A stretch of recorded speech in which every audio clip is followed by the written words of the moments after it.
ल so everybody सबैमा फ्याफुल्ला। आज चाहिँ हामी यहाँ मलेसियाको केएलसिसी टावर घुम्न जाँदैछु साथीभाइ सँगसँगै। हामी यहाँ पूजाको सिलसिलामा आएको थियो। यहाँको प्रोग्राम भोलि पर्सि नै गर्सी 3 दिन भएको कारणले हामी आएको चाहिँ 1 हप्ता भइसक्यो लगभग। यहाँ चाहिँ हामीले अब तोर्माहरू बनाएर सबै रेडी गरेर आज चाहिँ अब अलिक फ्री भएको भएर यो फ्री समय किन फेर फाल्नु भनेर आज चाहिँ हामी केएलसिसी घुम्न आएको छु।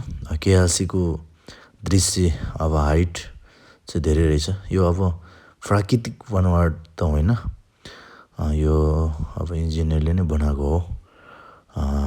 अनि यो चाहिँ अब सिसाले भरेको, उचाइ धेरै हाई भएको कारणले यहाँ चाहिँ अब टुरिस्ट चाहिँ धेरै आउने गर्दो रहेछ अन्तर्राष्ट्रियदेखि। हामी चाहिँ अहिले यहाँ ट्विन्स टावर, मलेसियाको केएल टावर ट्विन्समा आएको छ। यहाँ चाहिँ एकदम रमाइलो र एकदम राम्रो रहेछ। यहाँको दृश्यहरू वरिपरि देखाउनु भाइ एकदम भनौँ न अचम्म। हेलो नमस्ते टासिडेले, राम्रो छ सबैमा नमस्ते फ्याफुल्ला। म अहिले मलेसियाको ट्विन्स टावर केएल टावरमा आएको छु। यहाँको केएल टावर चाहिँ एकदम कस्तो भने राति भएपछि एकदम चम्किलो, त्यसै गरी भनौँ न अब एकदम रमाइलो रहेछ। हजुरहरूले यो दृष्टिलाई हेरिदिनु होला सबैले। हामी चाहिँ अहिले यहाँ ट्विन्स टावर, मलेसियाको केएल टावर ट्विन्समा आएको छ। यहाँ चाहिँ एकदम रमाइलो र एकदम राम्रो रहेछ। यहाँको दृश्यहरू वरिपरि देखाउनु भाइ एकदम भनौँ न अचम्म लाग्दो, धेरै राम्रो छ। अनि हजुरहरू पनि भयो भने भविष्यमा यहाँ अवश्य घुम्न आउनु। यहाँको भित्री भाग यस्तो रूपमा छ, हजुरहरूले हेर्न सक्नुहुन्छ। यसको ब्याक साइडमा पानी। हेलो, यो चाहिँ केएल टावरको भित्र है। यसको ब्याक साइडमा चाहिँ अब ठुलो टिभीमा सो पनि गर्नुभएको छ। अनि यहाँ अब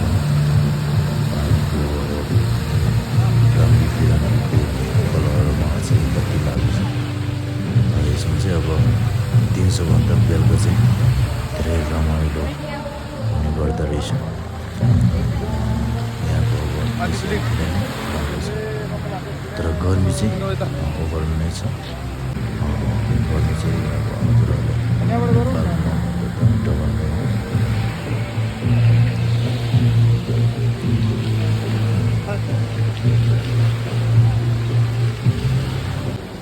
यहाँको अब यहाँ हेर्नुहोस्, उचाइदेखि लिएर एउटा हाम्रो अनि छोड्देन जस्तै छ है। जस्तो टाइपको टुप्पा छ, त्यो टाइपकै छ। अनि यहाँ मल पनि छ,